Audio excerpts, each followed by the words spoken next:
بسم الله الرحمن الرحیم. السلام علیکم ګرانو زده کوونکو. هیله ده چې روغ جوړ او خوشحاله اوسئ او خپلې تېرې زده کړې مو ښه سره تکرار کړې وي او خپلې کورنۍ دندې مو ترسره کړې وي.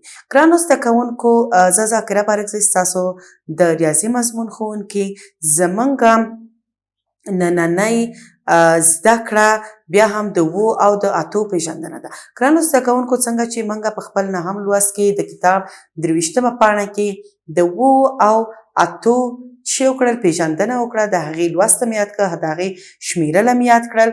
نن د بیا هم د دې اعدادو د ښه پیژندلو دپاره او د توپیرولو دپاره تاسو سره بیا هم څه نوې زده کړه د دې په هکله لرو او د ټولو نه مهمه چې د 7 او 8 د لیکنې طریقه ده. ګرانو زده کوونکو، بیا هم دا چې دی د بسم الله الرحمن الرحیم په ویلو سره ستاسو د ریاضي کتاب چې کو 23مې پاڼه موضوع چې وه 8 او د 7 لیکنه او لوستنه وه، نو د همغې په هکله موږ نن بیا چې کو غږیږو. دلته ګرانو زده کوونکو، څنګه چې تاسو په د نورو اعدادو په لیکنه او توپیرولو کې تاسو دغه شان یو فعالیت لره او موږ سره یو ځای هغه چې کړو ترسره کړو. نن بیا هم دلته موږ د 7 عدد لرو او دلته هم د 8 عدد.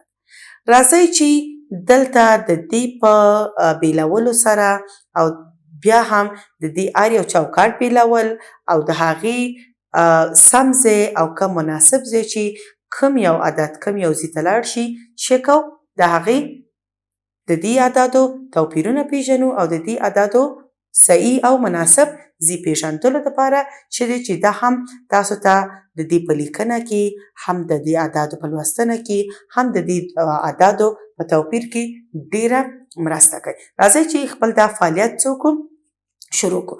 ګرانو زده کوونکو، دلته تاسو ګورئ مختلفه چارکونجه چې دي، چوکاټونه دي، دغسې 4 کونجه چې خانې لرئ. په دې هر یو کې تاسو شکلونه لرئ او د هر یو شکلونو په شمیرلو سره چې ګورو کوم یو کې کوم عدد دی، هماغه چوکاټ د هماغه مناسب عدد په ځای کې چې کو ږدو. راځئ چې دا څه وکړو، اول دا چوکاټونه سره بیل کړو دې شان.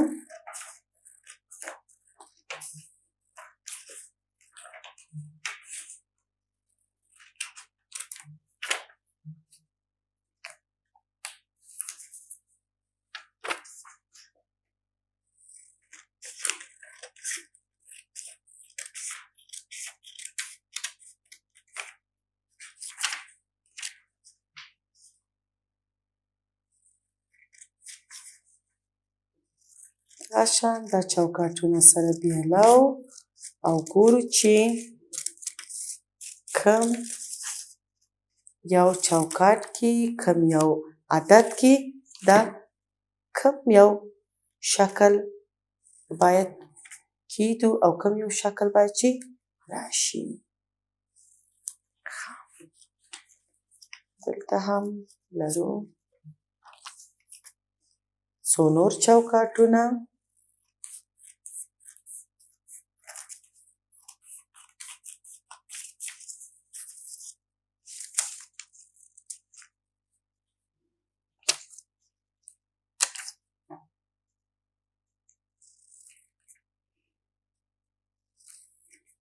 کله چې دا بیل کړه سره، بیا چې کو د دې شمیرل شروع کوو. اوس ګرانو زده کوونکو، راځئ چې وګورو چې په دې کې کوم یو عدد او څو دانې نښې په هر یو کې دي. راځئ چې اول دا 2 نښې وګورو چې شکلونه یو رقم دي خو کوم عدد ته ځي. موږ نه پوهېږو چې په دې هر یو کې څو عدده دي. راځئ چې دانه دانه دا وشمیرو او بیا پس له هغې نه د دې مناسب ځایونه وټاکو. 1 2 3 4 5 6 7 څو دانې وې دې کې؟ 7. چیرته دي؟ دلته نه، 7 دلته. راځئ چې دا څه وکړو، خپل سلیخ راواخلو او دا خپل مناسب ځای ته ویسو. اوس ګورو چې په دې کې څو دانې دي. 1 2 3 4 5 6 7 8 څو دانې دي؟ 8. او 8 کوم یو عدد دی؟ ښي خواته که چپ خواته؟ آفرین، ښي خواته چې دی 8 عدد دی. ښه، اوس راځو د ګوتو شمېر ته. دلته ګرانو زده کوونکو تاسو څنګه چې مخکې هم ما تاسو ته ویل چې کله د 5 ګوتو سره 2 یوځای شي هغه کوم یو عدد جوړی؟ 7. لکه 5 دا دی، 6 7. او کله چې 3 یوځای شي هغه کوم عدد دی؟ 8. دلته په دې انځور کې ګورئ چې د 5 ګوتو سره 3 نور زیات شوي چې څو کېږي؟ 8. راځئ چې ویې شمېرو. 1 2 3 4 5 6 7 8. 8 دانې. 8 کوم یو خواته دي؟ ښي خواته. ښه، او په دې کې 5 سره 2 ګوتې لرو چې څو دانې کېږي؟ آفرین، 7 دانې.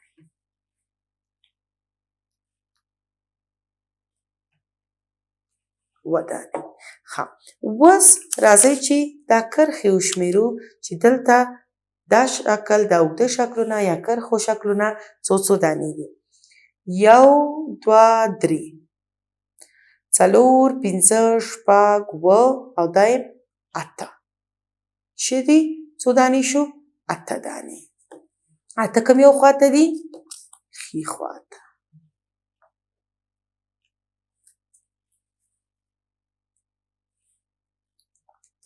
په دې کې څو دانې دي؟ 1 2 3 4 5 6 7. دا باید کوم یو عدد ته کېدو؟ چپې خواته او 7 عدد سره. اوس راځو خپل دې انځور ته چې دلته ګورو چې دلته څه دي. ښه، دلته تاسو 2 واړه چوکاټونه ګورئ. په دې یو کې یو شمېر نښې دي، په دې بل کې یو دانه ده. راځئ چې دا وشمېرو چې دلته په دې کې چې یو شمېر ډېرې نښې دي دا څو دانې دي؟ 1 2 3 4 5 6. یو دانه هم دلته 7. چیرته دي؟ ښي خواته که چپ خواته؟ تاسو ووایئ. چپ خواته. چیرته باید کېدو؟ دلته. ښه، په دې کې څو دانې دي؟ دلته بیا هم دا شمېرو که 1 2 3 4 5 6 7 8. 8 کومې خواته دي؟ ښي خواته.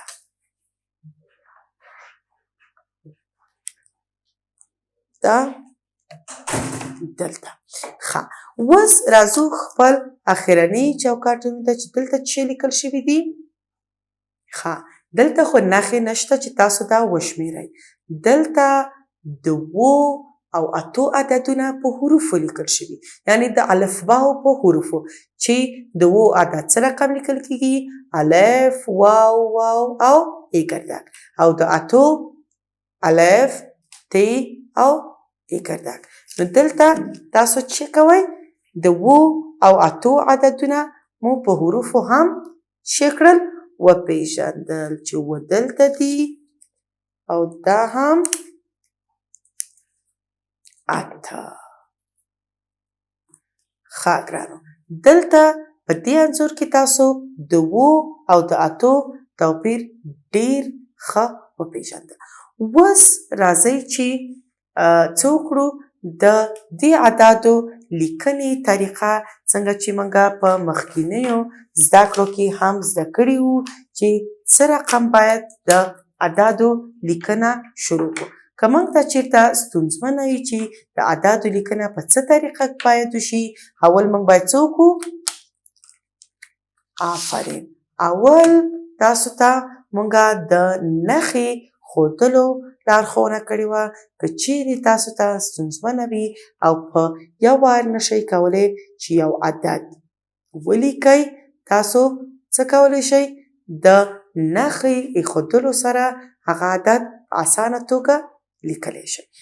لکه دلته د 7 شکل تاسو پوهیږئ چې څه رقم دی.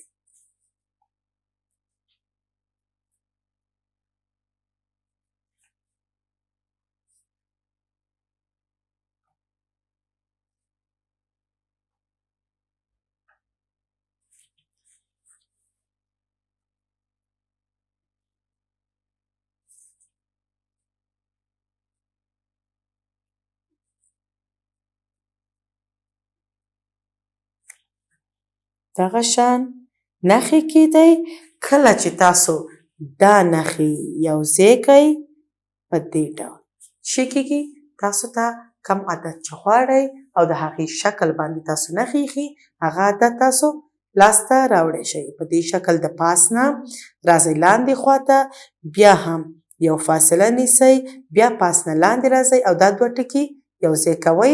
دلته دا کوم یو عدد جوړ شو؟ د 7 عدد. ښه د 8 څه رقم دی؟ عین شکل د 7 په شان خو لاندې خواته مخې لاندې طرف ته دی. په دې رقم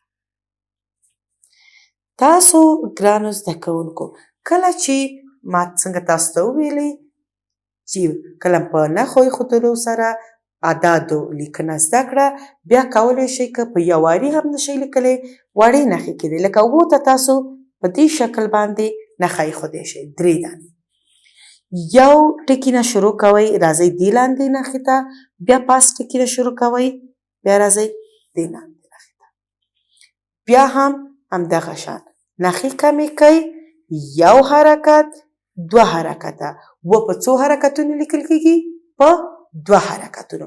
همدغه شان 8 ته تاسو په دې ډول باندې څه کولی شئ نښې ایښودی شئ. پاس نه راځئ دلته په دې شکل. 8 په څو دانو حرکتونو لیکل کیږي؟ په 2. یو حرکت 2 حرکت. دا هم وا ګرانو زده کوونکو د 7 او د 8 اعدادو د لیکنې طریقه.